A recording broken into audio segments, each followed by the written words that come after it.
Hey everybody, what's up? It's Chase. Welcome to another episode of the show. That's right, the Chase Jarvis Live Show here on Creative Live. You know this show. This is where I sit down with awesome people.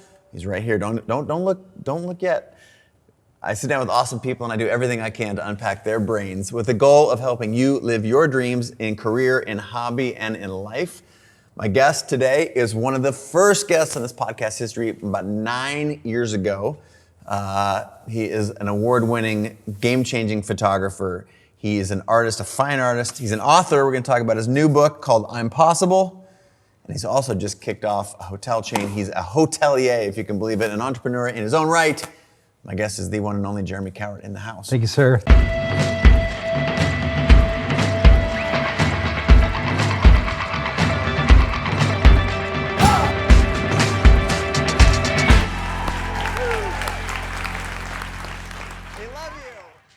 Thank you for having me. Of course. Yeah. From Nashville, Tennessee. Dude, we got a long history together in this building. We do. We are sitting here in the Creative Live office in Seattle, the studios. How many years ago was it? Do you remember? Was it 7 years ago? When you did maybe the fourth, I think, Creative Live workshop? Gosh, it's been at least 7, maybe I maybe thought 9. it was more like 10, but 9? something like that. Welcome back. So proud of you on all that you've done since then. Oh, this isn't about us. So fun to watch. Thanks. Yeah. And likewise with you. We were joking before we turned the cameras on that we've both transcended a couple different career arcs. I felt like we've had really similar journeys until now. In your journey, you just like hit some new rocket ship that kicked you to a completely different universe. It's still in the very beginning, but yeah, it's a crazy ride for sure. Well, what took you from fine art photographer to hotelier? That's crazy. You have to just to be clear, starting a hotel there's a lot of real estate involved. That's huge dollars. What's the vision behind it? How did we get here? So. Right now, when we're filming this, it's May 2019. So 7 years ago, it was April 30th, 2012. I was walking through a hotel, the Standard in Los Angeles, the one downtown, for a photo shoot. I was there shooting for the iPhone app Visco. I was just shooting a model for some promo thing they were doing. And so I was walking through the hotel to meet them, just in a regular, normal room. But as I was walking through the hallway, all of the hotel room numbers were designed like name tags, like old school 80s, like, hello, my name is room 121. And I just thought, no, that's like cool. They rethought the name tags. But in that moment, I was like, man, it'd be cool if as you walk down the hall, like you could stop and read the story of every room if you wanted to. It's like, oh, what could the story be? And then I had the thought of child sponsorship, like each room was giving $1 per night to some kid overseas through this organization I knew called Compassion International. And then I looked at my room key as I was about to enter the room, and I thought of Caitlin Crosby and the Giving Keys and how they employ the homeless to, create these cool keys. And then when I opened the door to my room, it was like the movie scene where you see everything in front of you transform into something else, It's like, all the way around. Because I was like, oh, the artwork. Like Joelle and all my humanitarian artist friends could do the photos of the artwork, and then the desk could be built by the homeless, and the internet feed could fight human trafficking, and the soaps and shampoos could come from Thistle Farms. And it was like one of those just real-time moments where I was like, oh, that'd be a really cool hotel if everything was doing something. And so, I remember telling the Visco guys right away, I was like, y'all, sorry, I'm ADD right now. I've got a really, really big idea that I think is incredible. And so I told them, and they're like, okay, yeah, that's an amazing idea. But we have a photo shoot. Let's go. Let's get back to work. And so I went home that day and told my wife, and usually she's so used to me spouting off ideas that usually she's like, yeah, well, whatever. And so I was just thinking that she would have that reaction. But she started crying immediately, like just bawling, like, this is the most amazing idea you've ever had, and we have to do this. And so ultimately, I did pursue it right away with the guy in LA, but very quickly I could tell that he wasn't the right fit. So after that, dude, I spent 3 years just in fear because it was just so big. I was like, there's no way that I can do this, And so I just surrendered to it, and maybe later in life that's something I can pursue. And so then in 2015, decided it was time to go for it. So my business partner and I, we launched a Kickstarter, and that began officially the full journey. So 4 years now of actually working on it. I think that, well, there's two threads I want to pull on. One is how ideas come to us. I think, what is it, the Picasso line, inspiration is always there, but it has to find you working. Is that Picasso? I think it might be Picasso or yeah, I'm getting my I know my the one-liners. quote. Yeah, I'm forgetting who said it too. I think it's Picasso.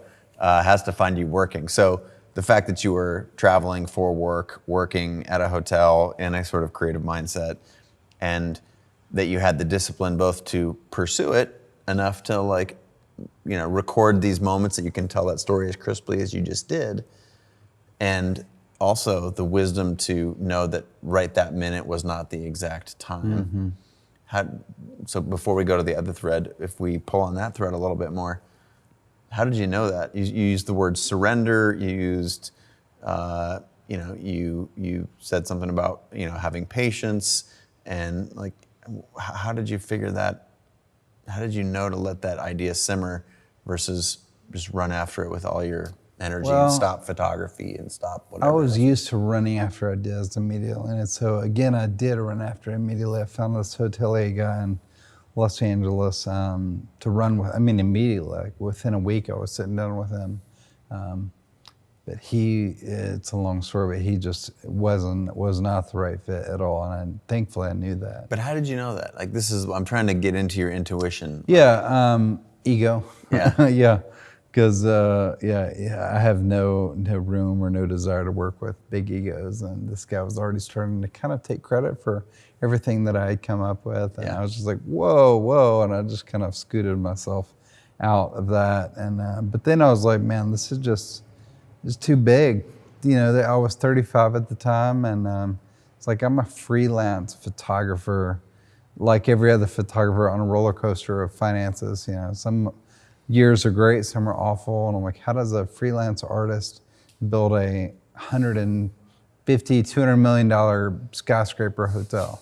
That doesn't connect. The math is not working. The math is not working. So yeah, man, I just thought there's no way that I can do this. But what I would do is I would keep speaking the idea, even into the fear of somebody stealing it or whatever.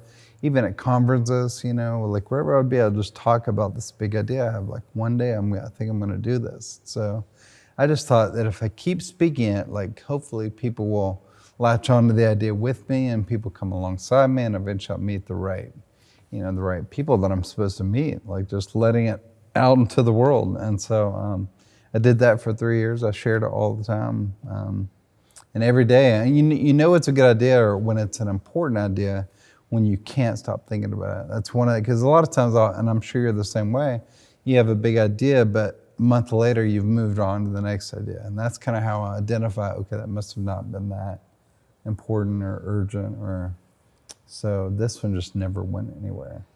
So you naturally segued from my first part of that question to the second part, which is this fear of having an idea that's so big. Mm-hmm. And my belief is that these are the ideas that are worth pursuing, that are worth chasing for a decade or a lifetime. Mm-hmm. And yet when you initially have it, you have the same voice that you had, which is, well, we're trying to worry about where our next gig's gonna come from. And this is $100 million thing. Yeah. So when it is that idea that sticks with you, to your last point, you still have to take action. In a world where everyone that I know most people that I know are paralyzed because this idea is too big, yet we hear that the ideas that are the biggest and won't leave us are the ones to pursue. How do you reconcile those two things? Because I know there are people listening and watching who I want to do, they have this great idea. They're probably not sharing it, so we've already taken that piece of advice from you.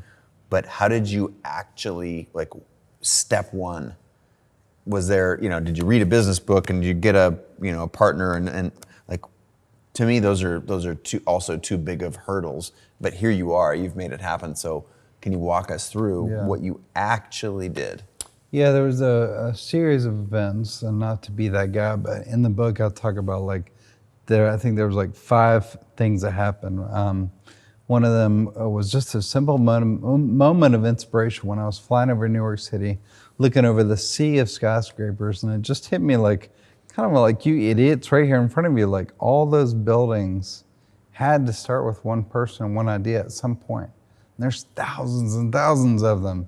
And most of them are just random business buildings with no meaning. I'm like, so why can't I have just one of those buildings? It does have such a deep meaning and purpose behind it. And so I was just kind of blown away by the simplicity of that thought.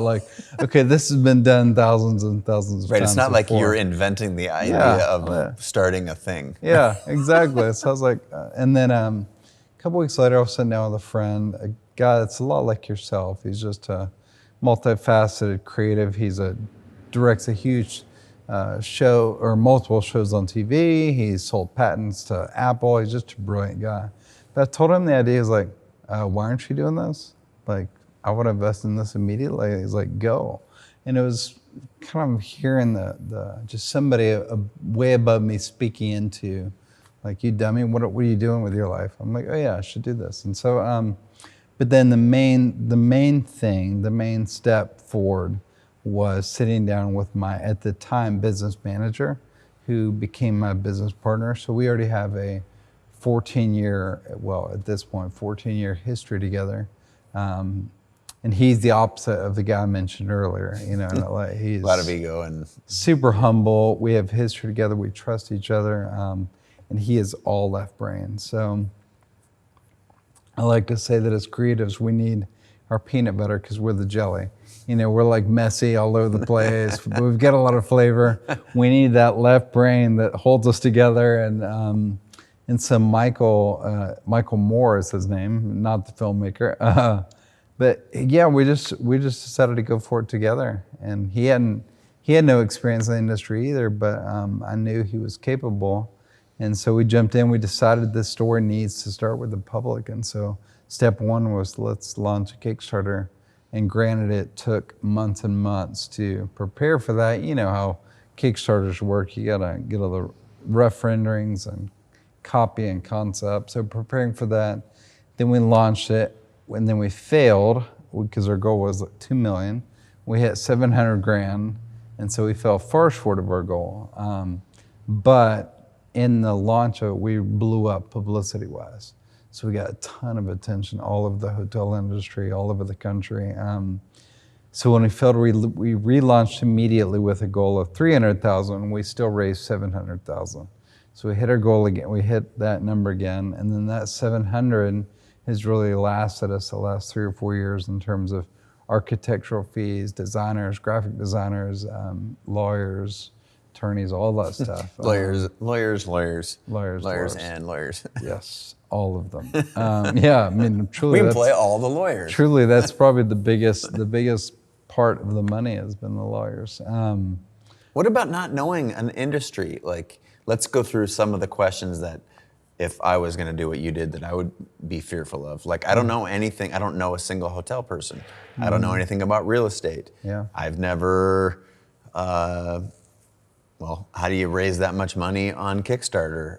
And that's the 2 million that you said. That's obviously not going to build you a hotel. That can barely build you a house in Seattle or in San Francisco. Yeah. So, yeah. How are you talking about a 150, 250 hotel room? Yeah. All these are questions that usually paralyze people. Why didn't it paralyze you? I have to give most of that credit to my partner, Michael, because he's the one that really dug in. I mean, thousands and thousands of hours since 2015 when we started that he has learned the industry inside and out. And it's funny because I feel like I've learned it just by staying in hotels in 30 countries around the world. I told even our management company the other day, I was like, I have to remind y'all, we're not building a hotel because we like hotels. We're building a hotel because we don't like hotels. Like they're all, to me, uninspiring. And even the luxury hotels, like I don't get much out of hotels. Like it's the largest industry in the world. Shouldn't it be changing the world? And it's not. It doesn't. I remember being in a $700 million hotel in Orlando recently, and there was just not a scene. I literally walked to the hotel trying to find something that inspired me. It was just a bunch of bland crap everywhere. Big chandeliers, and they had this one piece of art that was like probably 20 feet tall by whatever, and it was just this big yellow minimal square. It's like, really? All that space for, and so I just am constantly having ideas, because a hotel to me isn't about the hotel industry. This hotel for me is nonprofits, and it's family, and it's community, it's art, photography, design, fitness, restaurants, retail. I mean, it's literally everything I love together in a space where, to me, it echoes the world we're living in. You and I, these guys, like we're all in this world for a very temporary time, living together, trying to figure it out, and a hotel's the same way. Like you're all in the space for a brief moment together, and how do you make that interaction really engaging and inspiring? And so my head lives in all the creative. Like, what is that awkward elevator experience going to be? And so I've spent all my time just re-engineering kind of the experience and the visuals and the design. My business partner has been learning the finance and legal and all that stuff. So we really are a good match. Yeah. So, but still, he's the one to answer your question that is really, and together we have sat down with hotel people over the years, and now we have a hotel management company, so they'll be running day-to-day operations and all that stuff. So I'm going to use this as a jumping off point. So we've got your big idea. We opened with the Purpose Hotel. You have a lifelong career as a photographer and a designer. Originally started out as design, then moved into photography, which is how we met originally, and I'm very thankful for that. But I want to go back before all that, which largely ties into your new book, I'm Possible, and dyslexic, is that right? Yeah. And your book does a very great job of chronicling, and I've seen your talk and that viral video that you made about your own life, essentially grew up not feeling worthy. And what I'm interested in exploring now is this journey from struggling as a kid, as so many of us do, not trying, as a kid, we're just basically taught to fit in. I ran away from creativity because it drew attention to me as a creative kid. And I was like, oh, you know what? I don't want to be creative. I'm just going to go I'm going to go be a jock, because it was more accepted in the world that I grew up in. Yeah. But how do you I want to create a narrative arc here of realizing as a kid that you were unique, and yet struggling to fit in and find acceptance and meet cultural norms. And then how have you had just crazy success as an artist? Because you would think that would spiral down from being a kid who's not understood.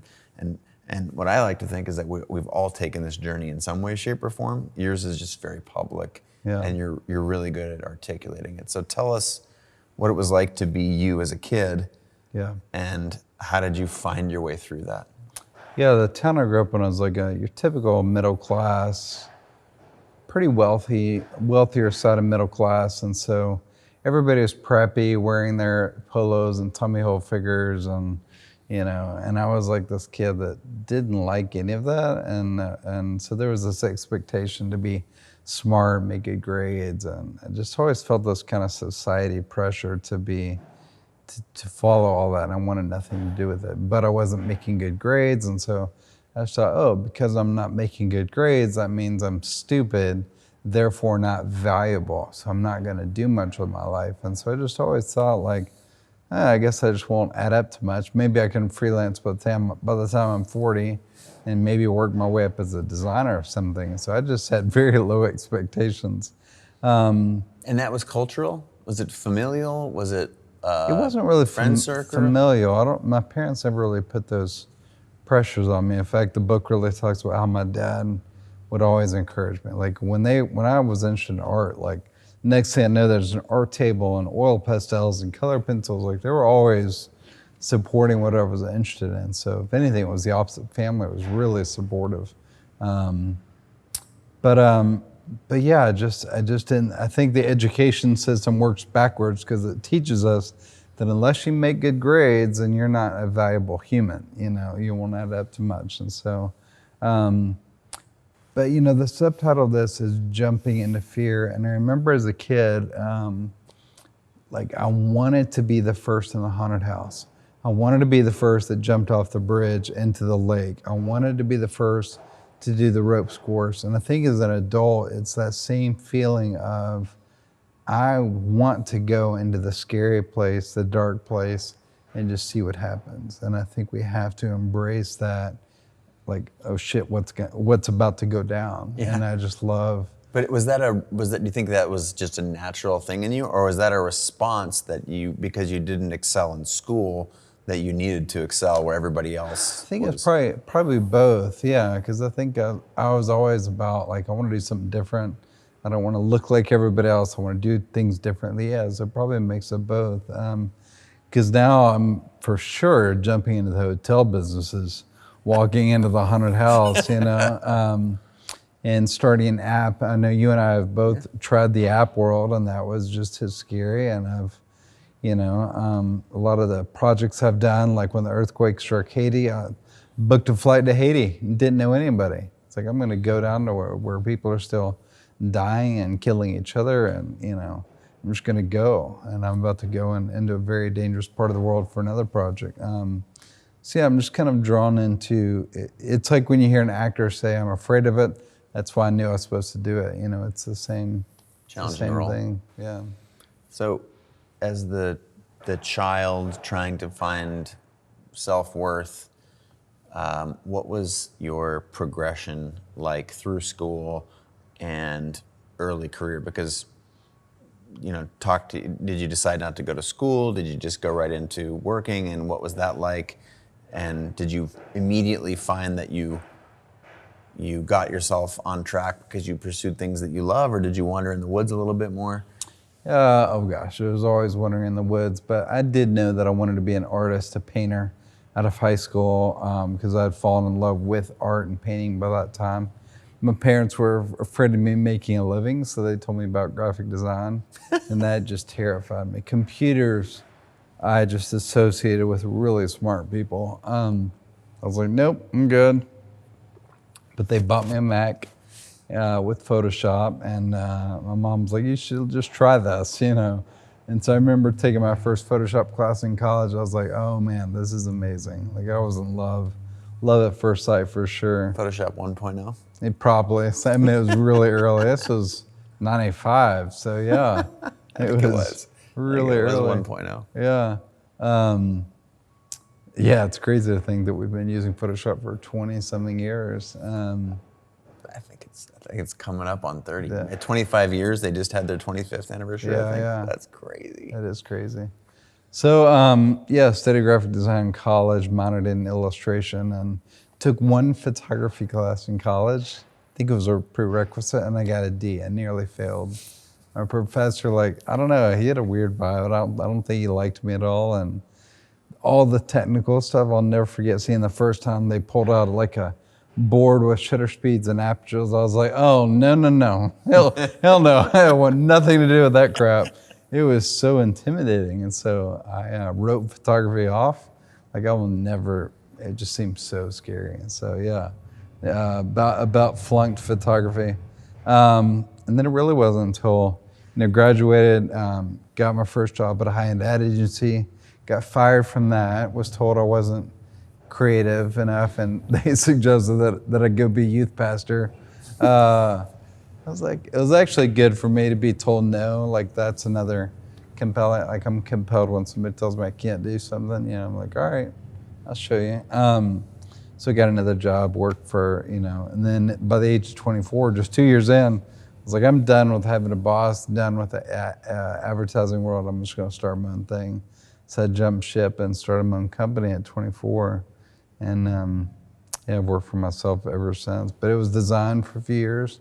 Then when cameras came back, digital cameras came around, I wanted to use them as a scanner. Like I would shoot the concrete on the ground, I would shoot the wall, like any textures I could get to overlay in Photoshop, you know. Wow. That's how I fell in love with photography. Fell in love from that one Yeah. class that you got a D in. Exactly. Let's explore that for a second. So you went on to become crazy successful in photography, and do you look back at that D in college and shake your head? It's like, how many people would not have had the drive, the ambition, the wherewithal to pursue photography even though they got a D in it? Yeah. Like, what does that say about our system? Yeah, it's certainly all broken for sure. The whole education system is broken to me. Because that professor again was grading me on, you know, whatever test, whatever I was able to remember about f-stops and shutter speeds. He wasn't grading on my eye or my talent, because even looking back, I was taking decent pictures. And then, yeah, how many kids walk out of there thinking, oh, I must suck, I'll never be a photographer. And there are probably, you know, so many geniuses that also never pursued it. So yeah, that's a whole problem with our culture and our system, is that we're so valued on what we make on test scores, you know. Yeah. Well, how does that changing? You're a parent of 4. Yeah. How does that change how you and your wife parent? Well, it actually plays really well into that story, because my 2 biological children, I mean, they're not my story. They're brilliant. They make all A's. Like, they're just killing it. But the 2 that we have adopted, like when a child is adopted, and ours were abused, and there's a lot of brain trauma there. So naturally, they're going to have a lot of struggles in school. Yeah. And so I'm very grateful for my story, because I'm able to really speak the same encouragement into them, and I don't get mad at all when they don't make good grades, or, you know, and so I just encourage them like crazy. My son, Eli, is a brilliant little artist, and, you know, they're way behind developmentally with other kids, but we're just trying to love them and encourage them, and that'll never be our, you know. Do you do anything outside of the traditional schooling? So, or if you've got this frustration with always being told that you weren't enough, or getting bad grades and feeling like you didn't measure up by some standard that we still don't understand, right? Mm-hmm. Are you just, is that the extent of it? I'm just curious how you, as there's a lot of parents who listen to the show. Yeah, so. No, it's our son specifically might end up at a different school that does do things differently, because he does have a lot of needs that are very specific. So yeah, we might pull him out, but our other kids, you know, they all love it, and are, you know, I think it's in how you parent, because again, they won't get grounded if they make a D, or if they make a whatever. Like, we're just going to keep loving them and encourage them, and I can, as a parent, speak into their true value. Whereas I think a lot of times parents do, oh, you better get your act together if you made a D on that test, you know, really lay into them. I don't think that's necessarily accurate. Just knowing, because that was me. Like, I just wasn't built for the whole test system, you know, So we've traversed the ground where you figured out that you weren't employable. Yeah. You needed to work for yourself. Yeah. Let's go into the sort of the fear setting, or fearscaping, where presumably when you're 24 years old, when you went through the ad agency stuff, then you left to start your own company. You don't have any money. You don't have very many contacts. You've got some skills. Yeah. But whether the folks who are listening are 20 or 24 in that same world, or they're 36 or 46, and the thought of starting something new, the thought of not having money, especially after you've had a job, you got a regular paycheck. Yeah. And how did you manage that fear? just knowing that I had to chase the curiosity, and I'm still that way. Like I'm just so, it's either really ADD or really curious. But I just knew that I wasn't happy. Knew that I wasn't fulfilled. Like I got to a place where I just literally hated work, hated the job, hated having a boss, all that stuff. And so, and that's been a theme throughout. Like I was just telling them, I actually launched a platform, an education platform a couple years ago, and a year in, it was really successful, but within a year of doing it, I was like, oh, I don't want to do this, you know? And then I did the app, and I was 4 years into the whole app thing, and it's like, yep, this is the wrong ladder too. And so I just kind of am always pushing to when I know I'm fulfilled, and that's why the hotel is for 3 years. I knew that's the thing that feels really fulfilling, because I've ultimately realized I have to do something creative and that helps people. In fact, on my website for a while I had a mission statement that said my mission is to explore the intersection of empathy and creativity. And so I don't think I'm answering your question at all. No, But, no, I get it. You are. All these things are scary things, which is part of what I'm trying to help people understand, that as you're traversing this landscape, none of this stuff is for sure. None of it's guaranteed. And really nothing is guaranteed. You can get hit by a bus tomorrow. Nothing is guaranteed. And I think that I've been having this discussion a lot with guys kind of our age, where they think because they've done something their whole life, they have to keep doing them. They're really scared to jump, and they may not be as fulfilled. And what I've learned is that I thought I was a lifelong photographer, but then I had a big idea. It's a whole different other industry. But then I thought, well, I'll never be as fulfilled doing that as I have been in photography.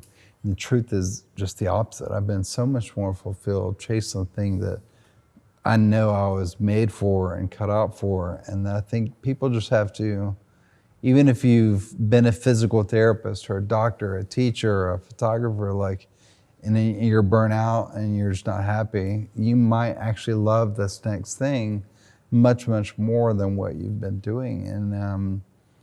And screw it if it is a failure. Like, you're still gonna learn. You're still gonna learn so much. Like, those 4 years I built a social network, like, it failed, but I'm so grateful for it, because I learned so much about team building and leadership and all that stuff that is now plays into my role as this hotel founder. And so, yeah, I guess I'm just not afraid of failure. And I'm also not afraid of publicly failing. Like, I think if anything, it makes us more relatable. You know, the Kickstarter, I used every connection, influencer connection. I remember pushing that thing. Yeah, I mean, I was hitting you up, I was hitting everybody up to help us, and it failed.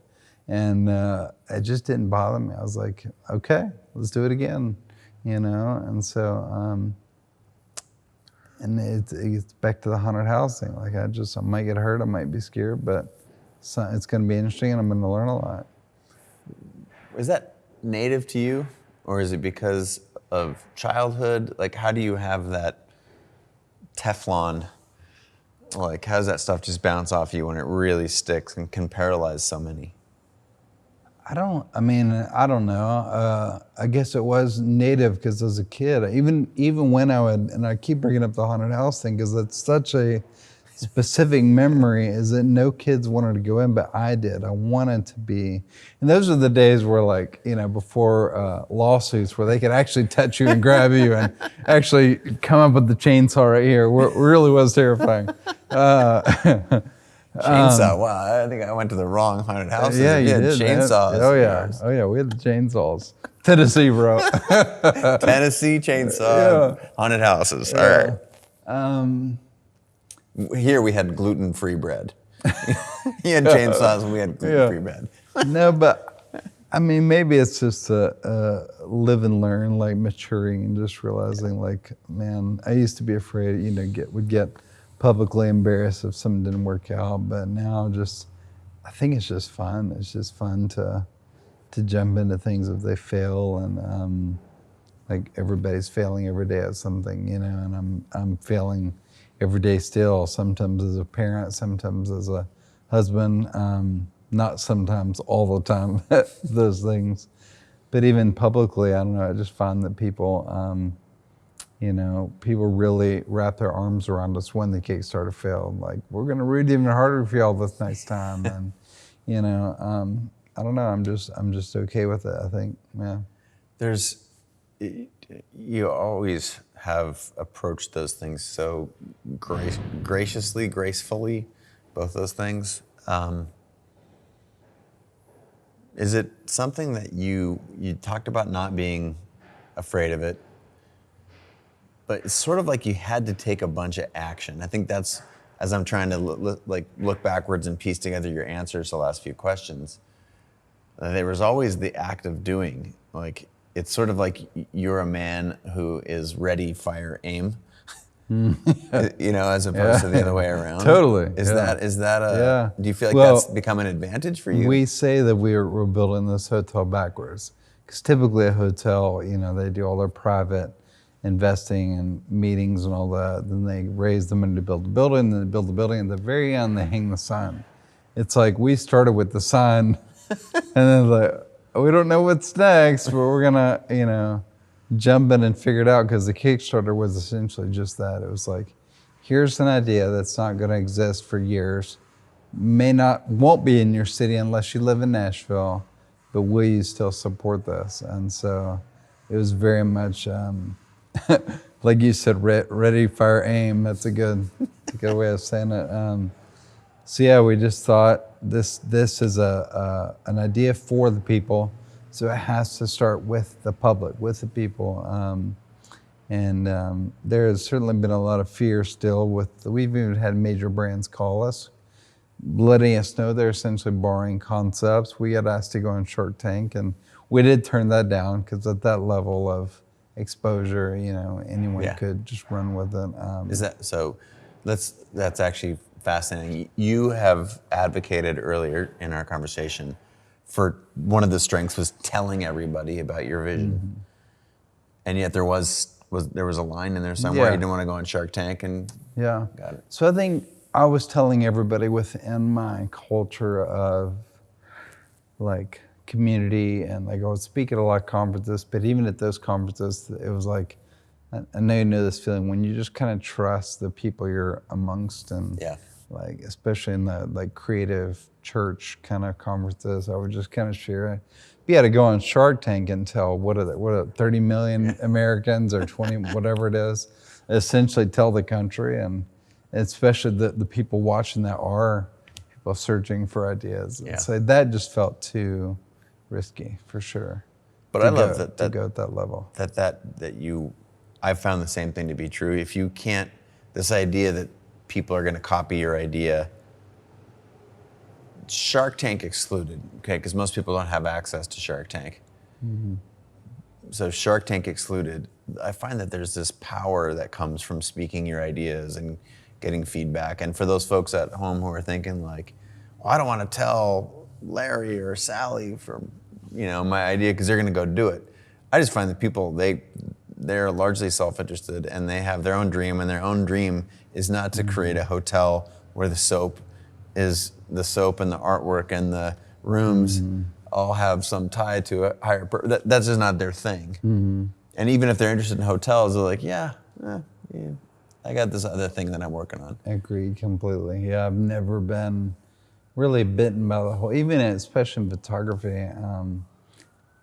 I used to be, in my 20s, I would say I was that photographer. It's like, oh no, I can't tell you my secrets. They're really secret. They're really cool. This is where I put the light and at what power it's. Just all the gimmicky stuff I would come up with. And then throughout my 30s, it's like, wait a minute, who cares?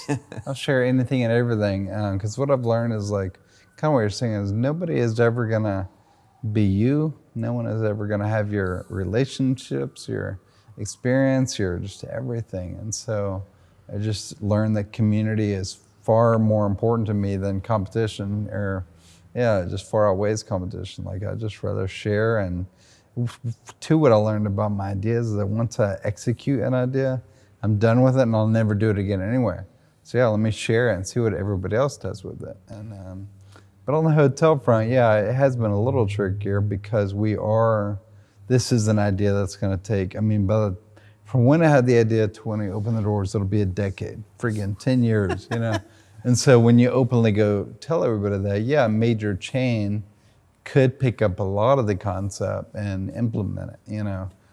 So that has made us a little nervous, but still there's so many. I've only released like the tip of the glacier of the idea to the public. There's a lot more below the surface. And so, yeah, I'm still just not that worried, and I have enjoyed just openly sharing it and letting people, because now I am the eyes and ears of all the emails that come through. And so I'm the one literally cataloging and organizing. Hey, I'm an investor, or I do soaps, or I know this nonprofit that does blankets. And so I'm just, because I've spoken it, it's like everything's coming to me. And so I'm just sitting here sorting so that when we are ready to fire on the soaps, I've got all these emails ready to go and couches. And so it's been pretty cool to share it in that way and let it, again, build it backwards, let the people come to us.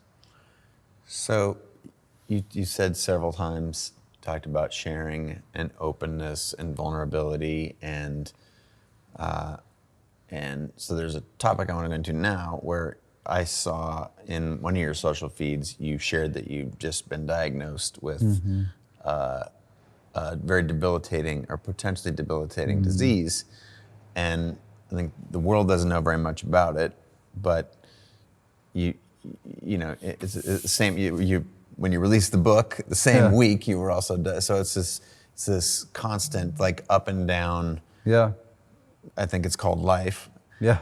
But if you would be so kind as to share a little bit of what's going on with your health, I think people would be interested to know that you're always pushing through something, right? Yeah. No, I was on a photo shoot in Africa when I was 28, so 14 years ago, and my assistant on that trip was like, dude, you can't walk straight. Like, whatever, I can walk straight. And I tried walking straight, and I was like, oh crap, I can't walk straight. And so for the last 14 years, that's gotten worse and worse, to where I just have thought, oh, that's just what happens when you get older. You start to get a little clumsier and, you know, off balanced. And I just told myself that, and I would laugh at it. I just thought it was funny that I was kind of clumsy, and it was actually embarrassing at times, but it just never really bothered me too much until last year. I got so bad that I was like, man, I am like literally a drunk all the time. And so I was like, I should probably go get checked out. So yeah, I started seeing the doctors and found out I have a disease called Friedreich's ataxia. So it's pretty serious. Yeah, it affects my balance, coordination, speech a lot of times. Even today, I've heard some of my words kind of run together. Heart disease, loss of muscle, loss of feeling in the legs and arms potentially. And so it's very serious. And so sadly, there's no cure or medication, but I have been hearing that it is one of the few diseases that they feel like they are close to curing. So. And neurological, what's the basis? Neurological, yeah. I am hopeful that they're close, but yeah, I just got to take really good care of myself with diet and exercise, and those things, help tremendously. When I'm eating really clean, my speech becomes clear, I walk straight, and it's pretty crazy. So, do you find that when you're diagnosed with that, how does that affect your day-to-day psychology more than not being able to walk straight? I think that's downstream effect of having the disease. To me, the primary sort of what's affected in most people is the identity of I have this disease. Man, I don't want to give it that much credit, but I have to, because it has taken up a lot of mental space. I mean, you're exactly right. Like I'm both thankful for an answer to, because now so many things in hindsight make sense, like little moments where I'm like, in the moment I was like, why can't I run downstairs quickly like the other guys at the gym, or just weird things. So it's good to have an answer, but yeah, it's certainly like, man, this is, part of my story is I share how my brother died of a heart attack when he was 43. It was about 5 years ago, and I'm 42 right now. So certainly that even plays a bigger role. I was like, man, what if I died next year at 43? But I'm going to see doctors all the time. I'm not sure he was at all. I don't even think he knew anything was wrong. So, yeah, I mean, it plays a big role for sure in my day-to-day mental state. And there is beauty in speaking out about these things, because now I've met all these other people around the world that have it. And so we're all exchanging notes on how to treat the symptoms. And yeah, it's just There's a real clear theme for you running at the thing that I think most people would try and hide. They wouldn't want to announce that they have this. They wouldn't want to say, hey, when you see me walking down the street, if I don't walk straight, it's because I have this. Yeah. Hey, words look different to me. When I was in school 25 years ago, 35 years ago, I didn't think I was smart. Like, the people that are around you now probably are who you were running around with 35 years ago, who could have identified you as the guy who was in school and wasn't smart, and yet you're very open and transparent about these, whether it's a malady or a challenge or a huge opportunity like the Purpose Hotel. Yeah. Like, yeah. in a way, it's like, whether it's the fear of failing or succeeding with the Purpose Hotel, or the fear of you have this disease. This is the haunted house. Like, why are you consistently going? It's clearly been a differentiator for you. Is it because you've ultimately found reward in sharing the most painful things? Or what? It's fascinating to me. It's cool, and I seek things that are different than other stories that I've heard, and that's like, you run right at your biggest struggles. Yeah, I think it just connects us all. I've never liked acting like I have it all together, I have all the answers, or I'm like a master of something, because I'm just super curious, and I identify life as being just so short. Like, especially with my brother dying, like, it just feels like we're all here for such a short amount of time. So I'm like, I'd just rather be an open book, and but because life is so short, like, I should go try everything, try all these ideas, and just jump into stuff. And, it's fun for me. And life gets really boring if I keep doing the same thing for a long time. Like, I'm sure even after 5 or 10 years of the hotel, I'll have a bunch of other things. Even the hotel itself is 100 ideas that are going to spring into other things. And so, yeah, that fear for me, it's just fun. And I'm drawn to it. That's why I specifically wanted to use the word jumping into fear, instead of, Yeah, for those folks at home. I should have even said joyfully jumping into fear, So the subtitle, the title is I'm Possible, / Impossible, Jumping into Fear and Discovering a Life of Purpose. So let's talk about the book a little more specifically. How did the book come into being? Because some people wake up and say, I can't wait to write my memoir. Yeah. You don't strike me as that person. No. So how did it come into being? Once again, I'm not a writer. Never wanted to do a book. Never wanted to be a speaker. Like, all that was accident. So a mutual friend of ours, John Acuff, about 7 or 8 years ago, he said, dude, I want you to speak at my new conference.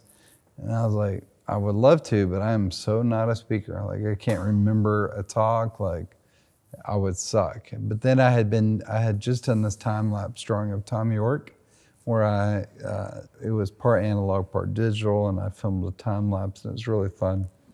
But I thought it would be, so when I had the idea, John was like, I think I could draw a talk. And the conference, once I had the idea, by that point, the conference was like 4 days away. So I spent literally every hour until that. Even moments before going on stage, I just exported the vinyl, and gave it to him. And so again, jumping into fear, because I was like, I've never done this before, and I doubt anybody has done a talk like this before, because it has music, visuals the entire time. And so I did it, and standing ovation. Everybody was crying. I was crying. It was like this just emotional explosion. And I was like, well, something just happened, and that launched a speaking career. So I've been doing this talk now all over the country, to real estate conferences, photo, creative, churches, elementary schools, colleges. I've done it in arenas and 16,000 people. I mean, it literally just blew up my speaking career, because I think it's just a visual talk, and most speakers, don't do it that way. Anyway, so at one point, somebody said, this needs to be a book, and there's an agent, and she said, I'll pitch it to publishers, and she started pitching it, and here we are. Yeah, so literally the whole thing was accidental. But this is the theme, though. This is what I'm harping on. If you're not picking up on the theme, let me spell it out for you folks at home, that everything that you've ever sort of got out of life came from doing something. There's the idea of sitting at home in your parents' basement thinking about something. And then there's you, Jeremy, who's out there doing it. And you do this big, scary talk. And clearly there was value in and of itself for the talk, right? You had cathartic moments, the crowd, there was a great connection. And that kicked off a speaking tour. Great. That's very literal, right? You're speaking, you gave a speech, and now someone's asking you to give more speeches, and they'll pay you for it. But clearly, it also launched a book. And now here you are, you're a speaker, or a non-speaker who became a speaker, who wasn't an author, became an author, weren't a hotelier, became a hotelier. Like there's a really... Nearly felt photography, became a photographer. Well, yeah, I guess I didn't mention photography because your success there is so obvious and very public. Do you credit action? Do you credit the doing to your success, or is it the quality of your ideas? What is it? Have you read the book? I'm sure you have, but The War of Art, Stephen Brosfield. One of the most impactful books on my life. Dude, people told me to read that book for 10 years, and I never did until just recently. I got the audiobook. I was like, screw it, I'll finally read this dang book. I nearly wept at first chapter. I was like, oh my gosh. Speaking to me, Stephen. The resistance. Oh, the resistance. Yeah. The resistance for me has been so many things. But I think most people, the resistance just kills them. Whether it's I'm too old, I'm too broke, I don't have a social media platform, I don't have any money, I don't. There could be a million different things. I think these days a big reason a big thing I'm hearing a lot is, I don't have enough followers, I don't have a platform or whatever. And I have those thoughts too every day. I mean, even still in the hotel front. I mean, every morning I wake up with my own set of resistance. But I just always also think like, what if this could work, It's gonna be fun, and just, $100. I'm just gonna walk into it. And yeah, the talk was really fun, because I was like, I don't even know the timing. I hadn't even practiced the timing, because I photoshopped it all time lapse, and I wasn't sure if it was gonna time out. Like, it was a train wreck the first time, but it still worked, And it took me over and over of doing it to time it out right. So yeah, I just like doing things. Even the freaking cover, I gotta tell you the story about this cover. So the publisher says, all right, you have a $4,000 budget to do your cover. I was like, awesome. I haven't been a graphic designer in a long time, so I'm not doing my cover. So I called this guy up in New York, brilliant designer, and I paid him the full budget to do all these rounds of covers. They were amazing, but it's like I like them 90%, and I never liked them 100%. So then I went over budget, hired another designer in Nashville. He did a whole round of comps. Loved them, but didn't love them. It's like, dang it, I gotta do this myself, So I ended up getting out my iPad, and I literally drew, this whole cover, everything on my iPad. Just did it myself, all these interior color illustrations, just like, I'm just gonna jump to it, literally scribbling everything, just going to town on my iPad, and I'm just gonna make it happen. And now I forget why I'm telling you that story, but it's fascinating. That's exactly what but yeah, the word scribbled out on the front here, I can't I told my publisher, I can't do my own cover. I can't do it. And I was like, crap, I have to do it, you know. And here you are. So do you feel like, what is it about your process? Because clearly what you just described is seeking, you're starting to do something, saying yes to the book, hiring some people, learning a little bit, no, that's not quite it, picking up the iPad and the pencil yourself, and like, and this is a little bit into the Stephen Pressfield world. Like, what is it, what have you learned about your creative process? Gosh, that's a good question. Just the curiosity is huge for me. The curiosity through everything. It's like if I get bored or stale, I don't know, I just kind of die inside. In fact, I would say everything we're talking about makes me sound so productive and creative all the time. But I mean, honestly, the last 2 years of my life were just a funk where I was just doing nothing, because the hotel idea, and this is a whole different thing we talk about, but the hotel has been 7 years of waiting, where everybody else's careers, you know, are doing this. They get on Twitter and you're killing it with Creative Live, and everybody else is doing their thing, and I'm just sitting there going, you know, one day I'll have this idea that comes to life. And so it's been a really long, I mean, there've been months where I'm like, the hotel's not happening. I've let my photo career die. I've let all my clients go away, and I'm just sitting here doing nothing.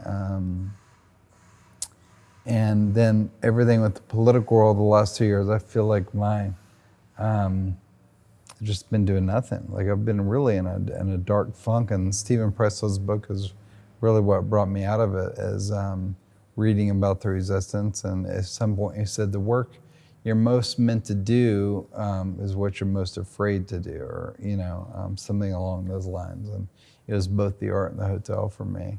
So that's why I started jumping back into fine art, and to what led to this cover, literally the war of art.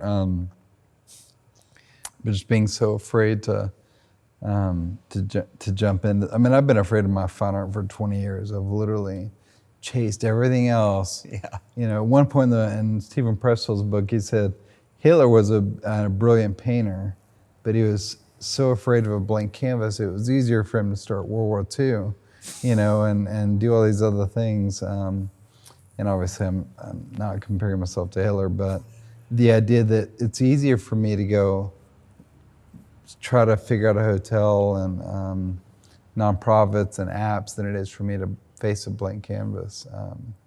But all that to say, I've certainly had my struggles along the last 2 years, especially, have been almost dark, just depression, yeah, not productive.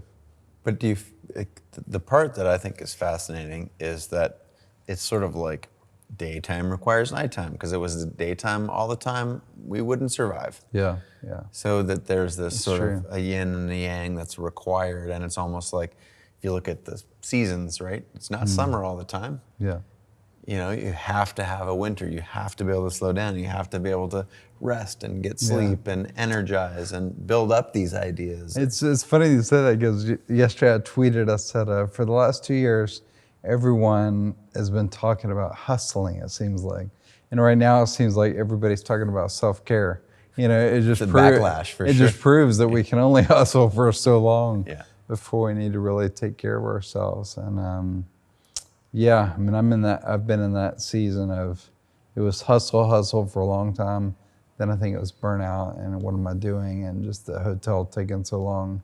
And now I'm in the self-care phase right now for sure, trying to figure out my health and taking care of myself for sure. You mentioned something in the last little moment there about transitioning from being a photographer to being, whether you identify as a hotelier or a multidimensional artist. I'm not going to put a label to it, but clearly you've just sort of crossed a chasm. You've transitioned.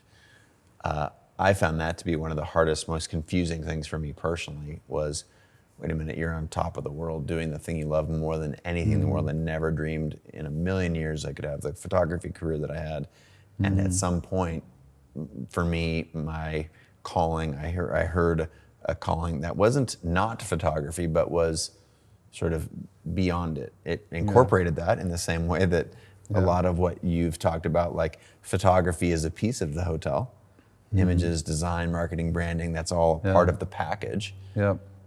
And how have, I look back and I think that's a transition that I personally botched.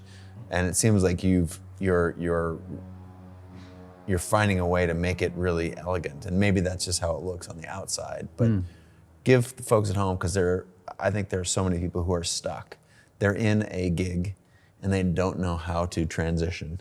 And so do you have some advice on that? And I'm taking notes here, by the way, because I feel like I did a bad job over the last 10 years transitioning from one thing to another. Man, I mean, you're definitely right that it always looks more polished than it is. Yeah. I'm sure people are watching me going, oh, he's so great building a hotel now, switching from photography.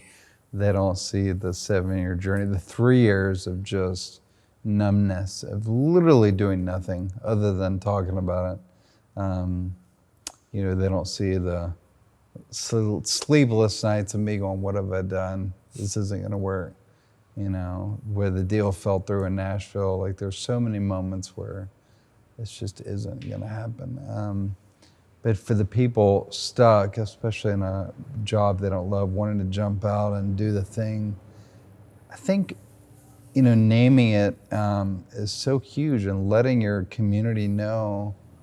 It's like, again, I'm bringing up my friend John Acuff, like, the other day. John, we got to have you on the show. We've been friends for a long time. We got to get John here. He's great. The other day he said, I've been telling people I'm not a runner because I'm afraid to claim that, but I run every day. It's like, okay, I'm a runner. Like, I think once we start speaking that into our communities, I think of photographers, like, if you just start taking a camera with you everywhere and you start letting people know, yeah, that's what I do now, and claim it, not even telling them actually work at Home Depot or wherever, like just owning it and naming it and claiming it and going out and doing that, even if it's for free at first, which I know that's a controversial topic, but yeah, just you're gonna figure it out. Things are gonna start falling. You're gonna meet one person who knows one person. I mean, that's been 7 years with the hotel. Is like, I always met her and she knows him, and it's the game of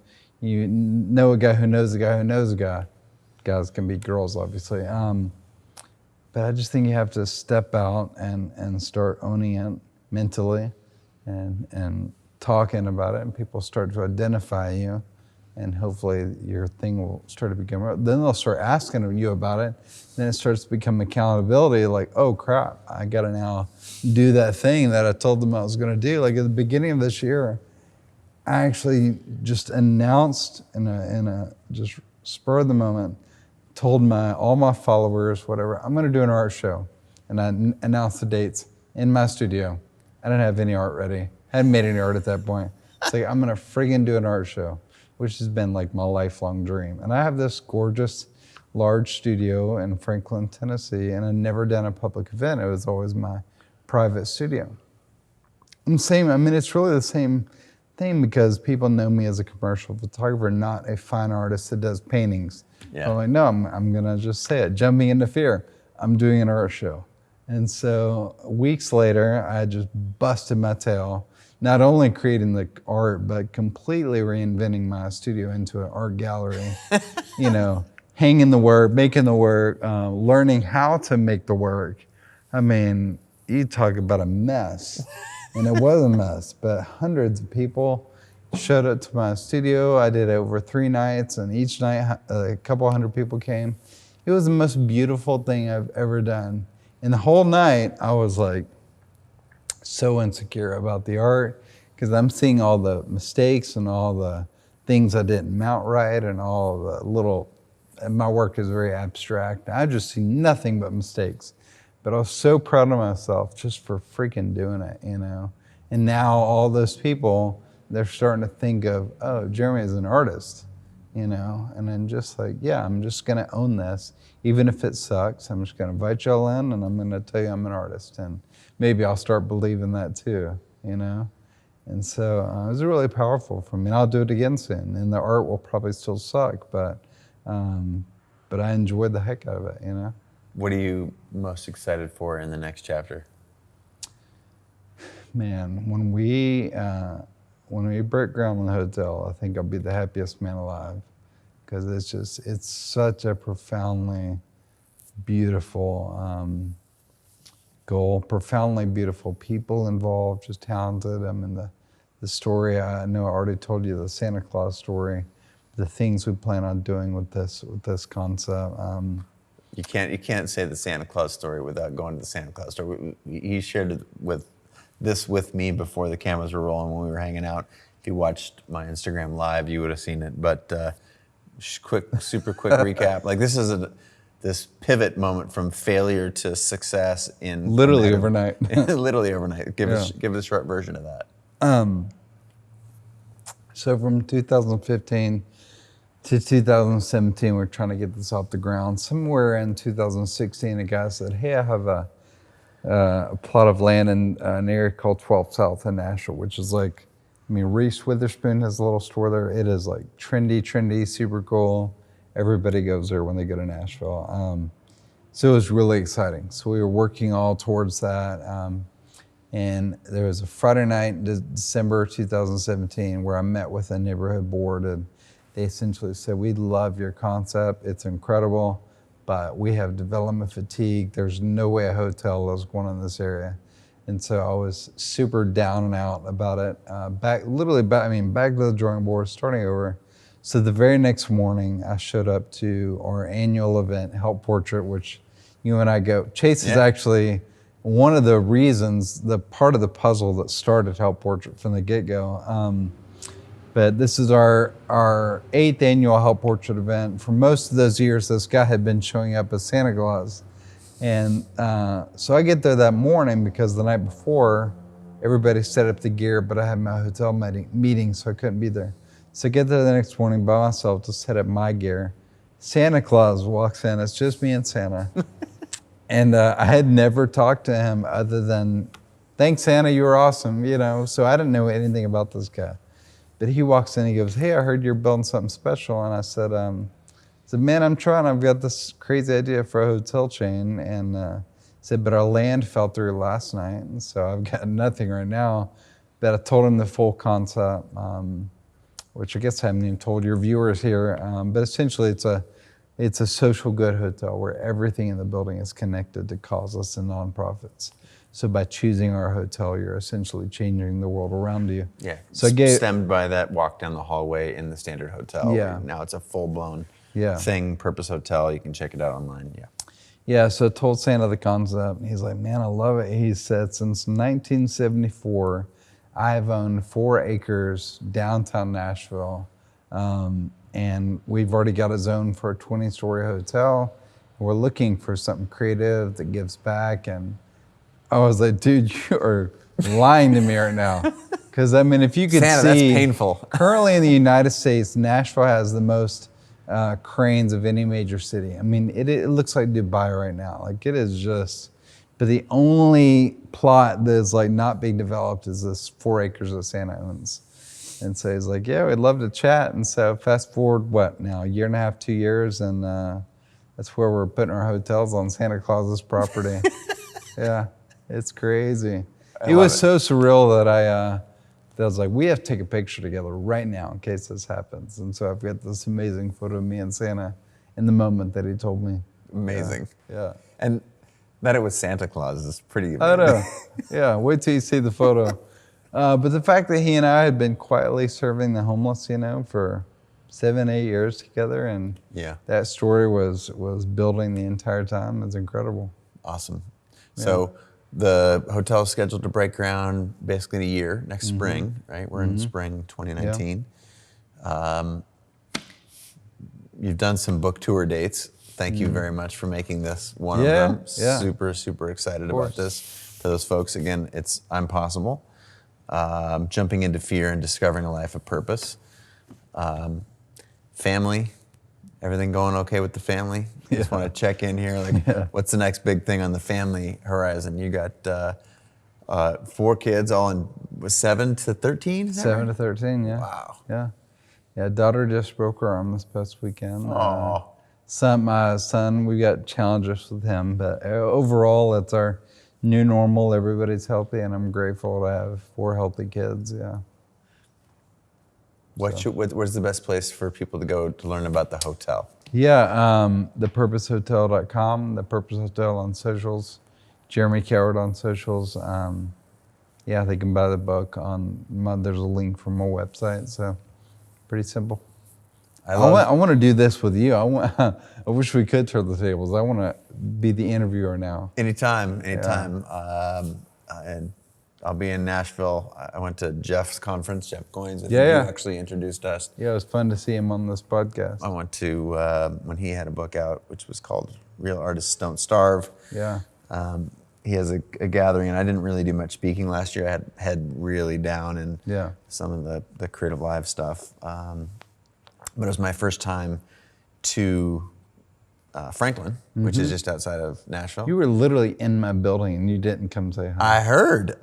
And it was the day that I had to go to the airport. My luggage is backstage, all that stuff. He said, did I tell you? Jeff and I were backstage, and I said, this building is so cool. He's like, did you know Jeremy Studios in this building? Yeah. I was like, what? Yeah. So funny. We'll make that. Yeah. We'll swap roles here sometime in the next short while. Thanks so much for being on the show. It's almost 10-year circle from doing this show in my photo studio, which is about a mile from here. Yep. What a ride. Help portrait and your commercial success in photography. It's just been fun to be on the ride alongside you. Man, watch you from afar. Ditto. Just crushing it. Congrats on the book, The Hotel. Thank you. Ladies and gentlemen, you know how to find him now. Keep doing what you're doing, man. Thank you. Thanks, man. Appreciate it. Bye, everybody. We'll see you tomorrow, hopefully. Hopefully.